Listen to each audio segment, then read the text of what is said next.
Hello बच्चों, let's see the question. The question is haemophilia is more common in males because of its. ठीक है, कि जो haemophilia है वो ज्यादा कॉमन किस में होती है, मेल्स के अंदर होती है, क्यों होती है।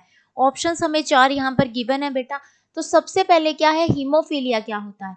हीमोफीलिया एक x linked chromosome, x chromosome के ऊपर एक एक्स लिंक्ड डिजीज है बेटा ये। ठीक है, तो ये क्या है, एक एक्स लिंक डिजीज आ जाती है हीमोफीलिया। तो यहाँ पर बेटा ये देखो, सी और डी ऑप्शन में तो वाई क्रोमोसोम्स की बात हो रही है, तो ये तो यहाँ पर पहले से ही गलत हो जाते हैं क्योंकि ये एक एक्स लिंक डिजीज है। ठीक है, अब चलो इसको समझते हैं कि ये ज्यादा कॉमन मेल्स में क्यों रहती है। अब देखो, ये मेल का हम देखते हैं यहाँ पर, और यहाँ पर देखते हैं हम फीमेल के बारे में। अब मेल के अंदर बेटा क्या होते हैं, 44 ऑटोजोम्स होते हैं plus X Y sex chromosomes होते हैं।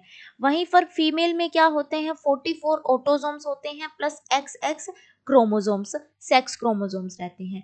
तो मेल के अंदर बेटा आ गया हेटेरोजाइगस और फीमेल में आ जाता है होमोजाइगस। ठीक है, तो देखो अभी मैंने आपको बताया कि एक एक्स लिंक डिजीज है। ठीक है, तो ये फीमेल से मेनली ज्यादा ट्रांसफर रहती है। ठीक है, ये देखो इसका जीन यहाँ पे प्रेजेंट है, एक्स क्रोमोसोम्स के ऊपर हीमोफीलिया के लिए जीन रिस्पॉन्सिबल है वो यहाँ पे प्रेजेंट है। अब देखो बेटा, जब बेबी का बर्थ होता है तो उस टाइम अगर बेबी बॉय होगा तो उसमें से जो एक एक्स क्रोमोसोम है वो तो आएगा मदर से, और वाई क्रोमोसोम है वो आएगा फादर से। वहीं पर अगर बेबी गर्ल होती है तो वहां पर एक एक्स क्रोमोसोम आता है मदर से, एक एक्स क्रोमोसोम आता है फादर से। ठीक है, तो ये देखो बेटा, ये इसका हीमोफीलिया के लिए रिस्पॉन्सिबल जो जीन है वो एक्स क्रोमोसोम पे प्रेजेंट है। ठीक है, ये तो आ गया मदर से, और ये फादर के लिए आ गया वाई अगर बेबी बॉय है। ठीक है, तो ये हो जाता है यहाँ पर बेबी बॉय।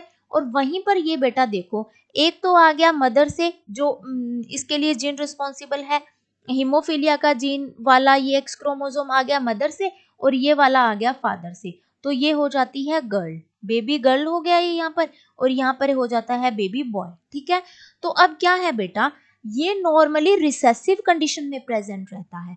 रिसेसिव कंडीशन में प्रेजेंट होने की वजह से ये यहाँ पर डोमिनेंट हो गया, तो डोमिनेंट होने की वजह से इसका जो इफेक्ट है वो गर्ल के अंदर नहीं दिखता है। ठीक है, तो उसकी वजह से क्या होता है बेटा, इसका इफेक्ट सप्रेस हो जाता है। हमने पढ़ा था, अपने जेनेटिक्स में पढ़ा हुआ होगा कि यहाँ पर जो डोमिनेंट है वो इसको रिसेस, ये लो ऑफ डोमिनेंस हो जाता है बेटा यहाँ पर, कि जो डोमिनेंट कैरेक्टर है वो खुद को एक्सप्रेस करेगा और जो रिसेसिव कैरेक्टर है वो सप्रेस हो जाएगा। ठीक है, तो यहाँ पे इसमें नहीं दिखता। अब यहाँ पर क्या है बेटा, ये हेटेरोजाइगस कंडीशन के अंदर प्रेजेंट है। ठीक है, हेटेरोजाइगस कंडीशन का क्या मतलब है बेटा, ये अलग क्रोमोसोम है, ये अलग क्रोमोसोम है। ठीक है, अब इसका इसके ऊपर इफेक्ट शो नहीं हो रहा है, उसकी वजह से ही मेल के अंदर ज्यादा कॉमन रहती है कौन, हीमोफीलिया। ठीक है, तो यहाँ पर हम ऑप्शन देख लेते हैं। फर्स्ट है recessive trait carried by X chromosome. हाँ, रिसेसिव है उसकी वजह से मेल के अंदर ज्यादा रहती है, तो ऑप्शन ए सही हो जाता है। बी है डोमिनेंट ट्रेट, नहीं बेटा